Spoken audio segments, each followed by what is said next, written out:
Est-ce que vous demandez l'expulsion immédiate des familles et des paysans qui sont toujours installés sur les terres où l'on doit construire l'aéroport de Notre-Dame-des-Landes? Il y a deux choses. Je demande que les décisions de justice soient appliquées. Donc l'expulsion. Vous demandez l'expulsion. Donc je demande. Mais vous avez dit expulsion immédiate. Il y a des décisions de la justice en droit qui donnent du temps jusqu'au 25 mars ou 26 mars. Oui. Eh bien, le droit doit être respecté. Donc, et on doit accompagner les uns et les autres.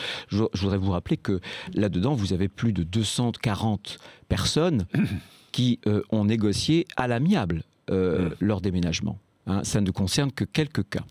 En revanche, je demande l'expulsion... Donc 4 agriculteurs. Donc 4 agriculteurs, ils étaient, je crois, une quarantaine. Ça veut dire que tous les autres ont accepté finalement des solutions avec un accord à l'amiable. Donc pensons aussi à eux qui ont fait cet effort parce qu'il y avait un projet déclaré d'utilité publique quand même. Ça n'est pas rien, d'intérêt général. Par contre, oui, vous avez raison, là je demande l'évacuation immédiate, le plus tôt possible, le plus tôt sera le mieux, de ce qu'on appelle les zadistes. Par les forces de l'ordre. Mais bien sûr, par les forces de l'ordre. Ce sont des gens... Les CRS qui vont aller évacuer, s'il le faut. S'il le faut.